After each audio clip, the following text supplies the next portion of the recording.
Well, let's go down our panel here. We'll start with David, and just introduce yourself and a little brief bit about what you're doing. Okay. So hi, my name is Dave Bowen. I'm a senior analyst at Measure. So Measure is a Washington, D.C. based drone as a service company. So what this means is that we're not a manufacturer of drones, but rather we provide platform agnostic, drone-based aerial data solutions for a number of sort of commercial enterprises in a number of different industries. So. Hi, my name is Joe Talley. I am not a first responder. I served in a special operations unit in the Army. I've used UAS platforms in the past in less regulated situations. Bottom line is save lives. That's the motto of my life, to save lives. So everything I do every day of my life is to try and help others, empower others to save lives, specifically first responders. I'm a writer. I work with a magazine called the Firearms and Gear Guide. We're launching a new UAV magazine called Black, ISR, UAV, Special Operations Magazine this spring. And so the work that we're doing specifically is to try to get information to you all about what we're doing and what's going on in the across the U.S. I go to a ton of trade shows. Bottom line is, I get a chance to meet a lot of people.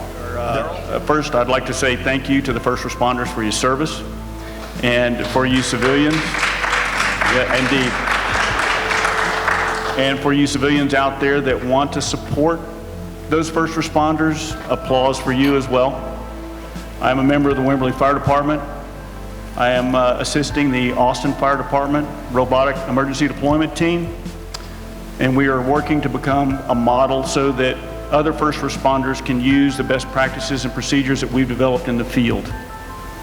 So we are working for you. We are trying to get through some of the red tape that you're going to encounter as you go through this process, and we're going to do everything we can to help you. Great, thanks. Jim? Hi gang, my name is Jim Bowers. I'm not a first responder. I am a full-time artist, and I got into drones about 4 years ago when they first started coming out on the market, and using them for aerial photography and putting together documentaries and that kind of thing. And I was contacted locally in Colfax by a family that had a missing fiance, and so I decided to help out, and over a 4-day period with a drone we were able to narrow the search field down to less. It was a 45-mile road that he disappeared on, and we narrowed the search field down to 4 miles, and the sheriff's department then said they would search that area one more time because they never believed this guy was missing. They thought he'd just run off. And so a search team was sent out on motorcycles, and they did locate him in that 4-mile stretch. And he was deceased. He'd gone off a snowy road and hit a tree. Well, it hit me so hard emotionally, I decided I needed to do something about it. So I founded the Swarm Network. And Swarm stands for Search with an Aerial RC Multi-Rotor. And online, we take volunteer drone pilots that are qualified and have the right equipment from anywhere around the world, and it's an all-volunteer organization where we work directly with the families as hobbyists. You know, technically, a drone can't fly a search and rescue mission coming from a hobbyist under FAA regulations. So we fly strictly as hobbyists, not as first responders.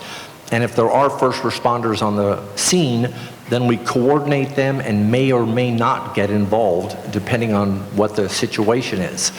So we're moving along. We've got 3,300 pilots around the world. Swarm is in all 50 United States, and we're in 48 countries now. So if any of you are drone pilots that would like to volunteer and join the Swarm Network, it'd be much appreciated. We can use all the help we can get. So that's what Swarm is all about. Jim, where can they go to get more information on that? Just go to sardrones.org, and that website gives you our entire history and our standard operating procedures and a a click-through that will join you up with our Facebook forum. Great, thank you. Gene, you had some interesting news going on that you want to share? Yeah, this is going to be interesting to the first responders out there as well as the civilian operators.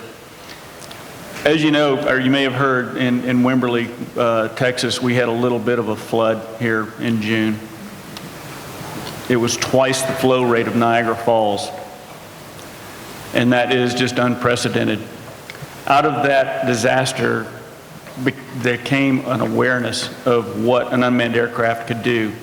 I fly an unmanned aircraft for the Wimberley Fire Department, and at that point I flew for Texas Task Force 1 as well. The imagery that we used was used in the damage assessment, so on and so forth. All the things that we know a drone is good for, an unmanned aircraft is good for.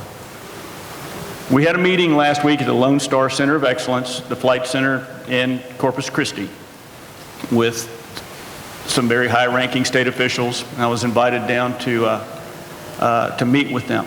And we are going to, in the next 30 to 40 days, start gathering input from the stakeholders out there, from the first responders, from the agencies, as to what their requirements are going to be so that we can begin a credentialing process. Any of you firefighters out there know that you have a nationwide red card. Does anyone know what a red card is? Okay, a red card is essentially a validation of what skills you have. You can show up at an incident command and you can give them your red card and they know exactly how to apply your skills in the incident command system. This is going to be a very, very important item for everyone, the credentialing part of it. Thanks, Gene. Now, also, during those floods, we saw national news breaking of commercial or consumer-grade UAVs being used to take tow lines out to people who were on boats to actually drop life preservers right into people's hands. Interestingly enough, I was out flying the damage assessment at first, but the third day after the flood, the incident commander was out at the bridge over the river.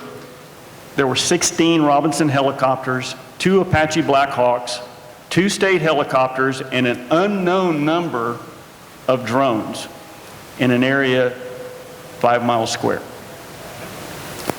They said, time out. We've got to figure out what to do or there's going to be mid-air part swaps all over the place.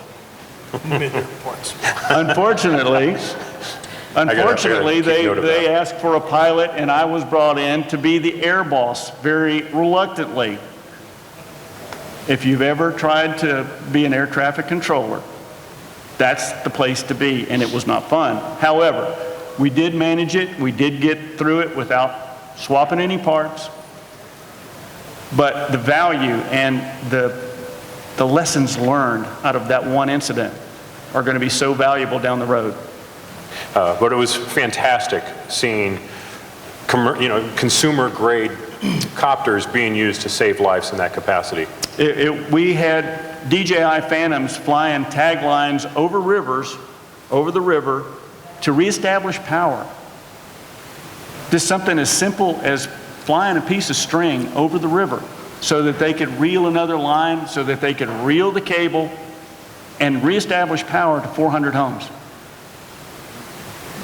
That's the diversity that we have and the ability to use these things in unprecedented fashion. There's also been some interesting news out of California. Jim, you want to talk about that? Senator Sandra Beth Johnson, I think her name is. Let's see. Hannah Beth Johnson. She introduced a bill to outright ban drones entirely over all private property in California. And it got a lot of support. It went all through the legislature and through the Senate, and it went to Governor Brown's desk, and he vetoed it yesterday. Yeah, last evening. So that really could have put a damper on all kinds of uses for drones. I mean, not to mention just search and rescue, but it's, if they'd have passed that law, you couldn't fly over anyone's private property under 350 feet, I believe it was. Right. So that was finally a win. And we need more lobbyists and supporters out there that will, portray drones in for useful purposes, not only commercially for business and wedding photographers and roof inspectors, but, also for, fire department, police, and first responders. My only real issue with the way that it was vetoed, though, was he said that it would limit, hobby use and others. He kind of talked about the uses a little bit versus just saying, well, I'm sorry, but we don't have the authority to regulate airspace, which is what it really came down to. Right. Yeah, a lot of these cities and municipalities are in Poway, California. The mayor there banned all drones anywhere in the city limits. But then he said, but if somebody's flying one recreationally, we'll overlook it. Or he said, I'll overlook it. So who's to say what the sheriff's going to do when he pulls up to the park and sees you flying your drone? Is he going to enforce the law or not enforce the law? So it was kind of very vague. And so that's what we have to be careful about, is the cities and municipalities passing laws that they technically can't pass because the FAA has jurisdiction over the national airspace from all the way up there to ground level. So somebody eventually is going to have to take it to court, somebody with deep pockets, before the FAA finally comes up with a set of guidelines and rules. Yeah, well, big difference between guidelines and rules, isn't there? Yeah. And it's one of the problems that we're dealing with, is all we really have today are guidelines. We don't have laws on the books. We have policies and procedures we're supposed to adhere to, but again, they're not mandatory, which is causing a lot of the confusion that's out there today. So hopefully we can get past some of that. So I'm going to segue into UAV Game of Thrones. What you're hearing about in LA is pretty unique, a lot different from, California, a lot different from Gene's experience in Texas. I live in Los Angeles, communicate regularly with LA Fire Department. The big thing here ties in exactly what Jim's talking about. Right now, LA City Attorney is looking over what they can do to take a bite out of UAV operations, literally from their words. So I've been talking to LA City Council. The reason I mention LA is because they're going to be, they're obviously a big force in California, and a lot of the experiences the good things that kind of funny. Gene and I talk back and forth. He says yes, I say no. Things I focus on are more, what are the impediments to strategies moving forward. Gene obviously is on the cutting edge in terms of what are guys doing to actually move forward. In LA, literally, they're working on ordinances that will bring a misdemeanor and fines to anyone they deem as operating a UAV recklessly. As you may know, a week ago, off Sunset Boulevard, there was a UAV operator chasing a police helicopter, interrupted a search for suspects causing a crime, and said they focused on the UAV operator, brought the aircraft down, obviously because it was a flight hazard. Big thing in California is they're more worried about people filming movie stars over their property and paparazzi. Yeah, and and things like that. And in talking to the Los Angeles Fire Department, they have currently no efforts or no interest in using UAVs at this point. Now, what you find— An official stance, by the way. An official stance. But the bottom line is, every single time the lower level elements of a fire department present their plan to a higher level, it doesn't go anywhere. That's what we've been told. Well, that's what we've been seeing. As a large reseller, we get a lot of interest from law enforcement and fire departments across the country, and a lot of it is exactly what you're saying. Someone within the department says, hey, let's try this, this is what it can do. It may go up a few levels and then often gets stalled. And what we've seen in a couple cities is where they've gone out and tried to do community outreach and town hall meetings and stuff to get community feedback, which generally blows up in their face. Go ahead, David. Actually, I'd like to touch sort of briefly on the sort of legal gray zone between your FAA regulations and your municipal bans on drone use, and why this is something that even if the sort of legal endgame plays out, there still might be a problem. So from what I understand, I've been talking to a lawyer at the FAA, and I think it's true. The FAA owns all the airspace from a blade of grass up. So theoretically, individual communities could put bans on drone use, and in the courts this could play out with it saying actually they don't have the authority to do so. However, those bans could actually prevent the individual agencies of that municipality from using those drones, right? So that could be a big problem when you're talking about first responders down the road. And I think this also touches on the importance for making the case for why drones can help and are not just going to spy on people or whatever the fears are. That is the overriding fear, is privacy, but in most states the privacy laws are written well enough to not have to deal with that as a drone law. And that's what we're trying to push constantly, is make sure you have your privacy laws in place and the rest of this goes away. Right, and even in non-emergency situations, such as a traffic accident where a sheriff's department or a police department wants to just fly up, get a picture so they can start clearing the scene and do all their measurements after the fact, it's still time critical because that's the whole point of using a UAV in that particular situation. And you have to remember also, in a search and rescue situation, drones benefit the situation because, number one, we fly under 100 feet. We don't want to be 600 or 700 feet in the air, because then you're not going to spot anything. It's going to be so tiny you'll never find them. So we fly typically just above treetop level, if not under the tree canopy. So that's where drones can help a first responder team in a search effort. You all are UAS operations advocates. I grew up on the military side. We never would say drones because they would look at us funny. And also, it's just something you wouldn't do. I love Interdrone. It's a great conference. I would wish it was inter-UAS, but that just doesn't sound good. Bottom line is, it's your responsibility to help correct that perception in whatever you do. If you don't want to say the word drone, you want to say the word UAS, whatever. But the bottom line is, it's the only reason that we're having all these problems is because people are doing things they shouldn't be doing, and that is directly impeding where this will go in the future in terms of acceptance for civilian U.S. operators to take part in first responder operations in the future. Good. If they want to write their own usage policy, and I agree, I think what your approach is fantastic. Come up with one and share it with everybody. But how do you word that in a way that's going to appease the community? Because that's where I'm seeing the biggest pushback. Again, public perception. It's a matter of public perception. You have to sell it. Once it gets past the legal beagles and their liability issues and privacy issues and everything else that is involved with the flight of an unmanned aircraft, it has to be sold to the public.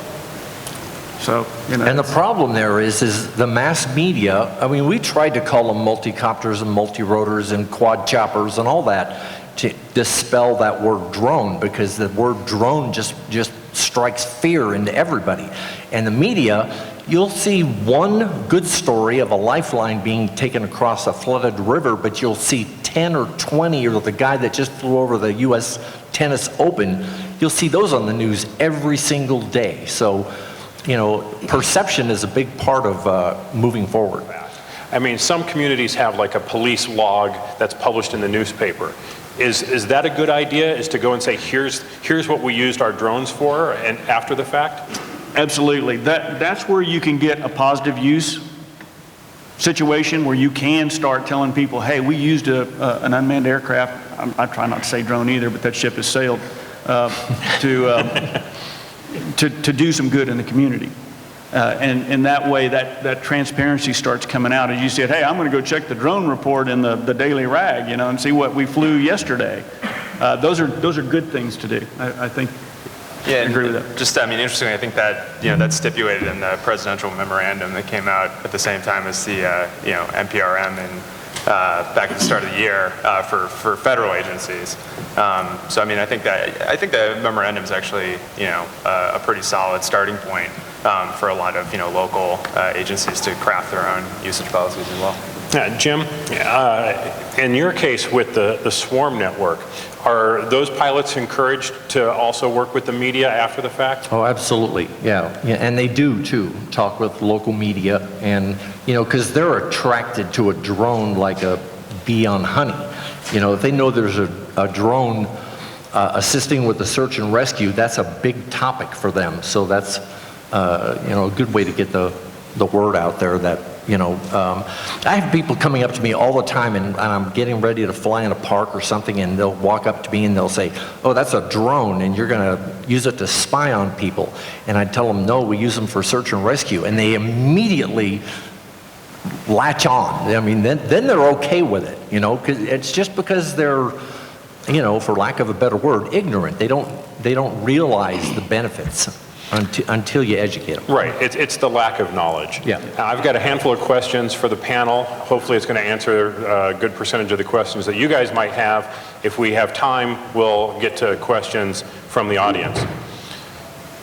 So what do law enforcement organizations and fire departments need to do to prepare to use a UAV?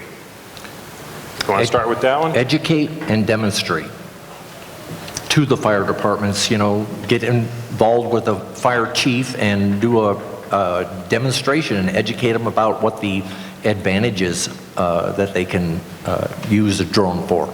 Because most of them, they're just gun shy. You hear the word drone and they run for the hills, liability, privacy issues, all that kind of thing. So it's going to take some time before they realize the true benefits.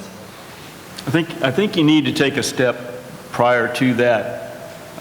Any agency who is attempting or going to attempt to stand up a unit like this needs to work on public perception first. You need to sell it to the public as a life-saving tool, something that will help them first. We need to dispel this image that whenever a drone flies over, it's a Predator B with Hellfire missiles hanging from it. That's what we've got to get rid of. But how do you word that in a way that's going to appease the community? Because that's where I'm seeing the biggest pushback. Again, public Sure. perception. It's a matter of public perception. You have to sell it. Once it gets past the legal beagles and their liability issues and privacy issues and everything else that is involved with the flight of an unmanned aircraft, it has to be sold to the public. So, And the problem there is the mass media, I mean, we tried to call them multi-copters and multi-rotors and quad choppers and all that to dispel that word drone, because the word drone just strikes fear into everybody. And the media, you'll see one good story of a lifeline being taken across a flooded river, but you'll see 10 or 20, or the guy that just flew over the U.S. Tennis Open, you'll see those on the news every single day. So, perception is a big part of moving forward.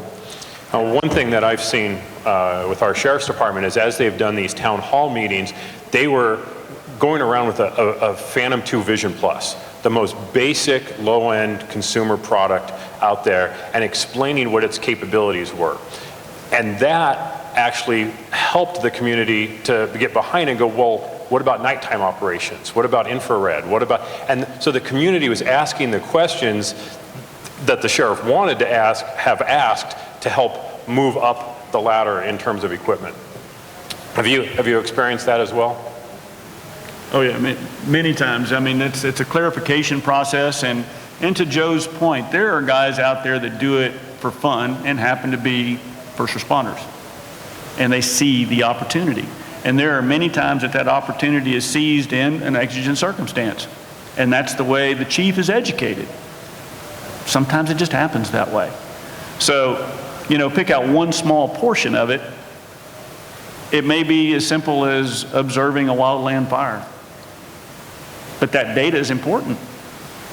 And it shows the capability. And just be simple, just hover in place and look out over, provide situational awareness, come right straight back down. That may be enough. Within the parameters of that operation. Talk to them first. Spoil sport. Talk to them first. No. Yes. In terms of their first purchase, what should they be looking for in terms of budget? Because that's always going to be a big question for law enforcement and fire departments. It kind of depends on where they're at. I mean, if they're going full bore into the use of UAS, then they might need a custom, but a lot of them, they just want to get an off-the-shelf unit to put their toes in the water and learn how to fly and all that sort of thing. So, the Phantom Vision Plus or the Inspire, especially, they're both great platforms for doing search and rescue, especially the Inspire. Yeah. And as long as they understand that there are limitations on those aircraft, and we try to put forth that there is a hobby version and there is an emerging pro version that has more robust features. So taken in context, you can look at the DJI Phantom and say, it's a great first start. We can train with it, and we can look at some pictures with it. But would you want to use it when a life is on the line? Something to think about. And one more thought. If it's, you all may be the front line in making this stuff happen. Consider a tethered operation first. If you're dealing with your battalion chief and say, hey, chief, we got this fire, we've got to see on top of that building, structure fire. Let's put this UAV straight up 100 feet, tethered to the ground so we can pull it down quickly. It won't fly off and hit somebody in the head. Completely safe operation. That may be the difference where your fire department will use these in the future. Be creative in the approach. All right, what is the current state of UAV hardware that is being used in search and rescue? You want to start with that one, Jim? Well, right now, FLIR is really, thermal imaging is really coming onto the scene. DJI, I guess, is supposed to make an announcement about this new camera that they've got out, and whether or not it's a camera or a thermal imaging camera. So now the FAA doesn't allow night flying anymore. So, there's always that problem in getting out there and searching. And thermal imaging searches can sometimes be better than searching during the day because you're just looking for a white target. Everything else is dark, and so you fly a waypoint mission, lawnmower pattern back and forth, and then review your results.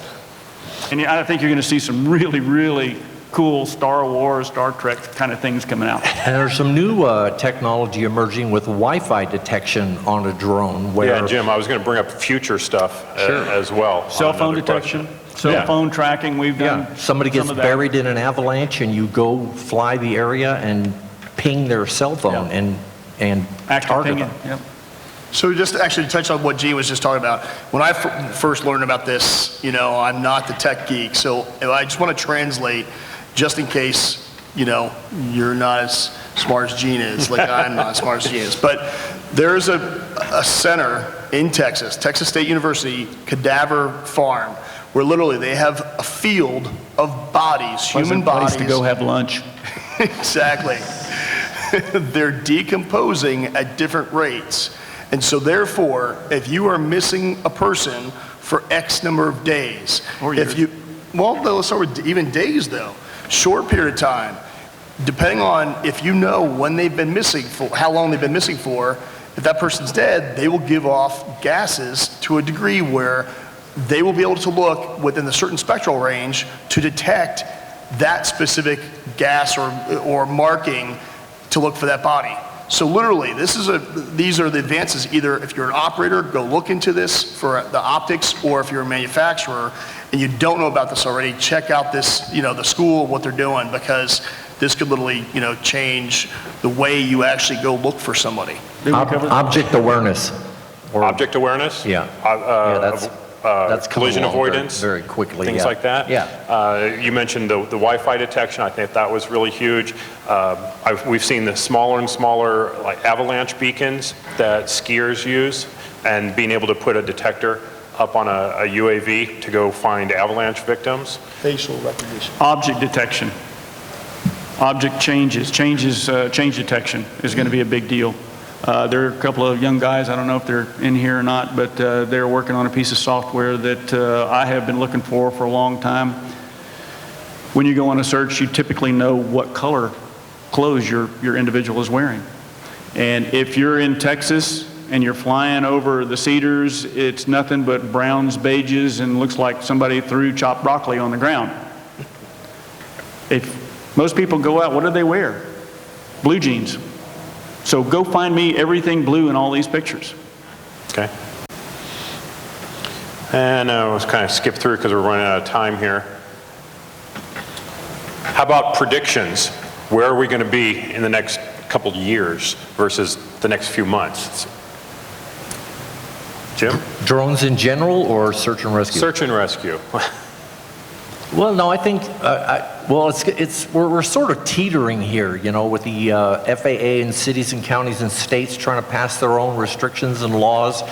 It can kind of go either way, and that's why we really need to get out there and educate the public about, you know, the benefits of drones, you know, and try to override some of this negative media that's just, like I said, just pasted all over the place just about every day. I get phone calls all the time that people will call me up and go, was that you that was over that fire? Was that you that was hovering around that accident down the end of the road?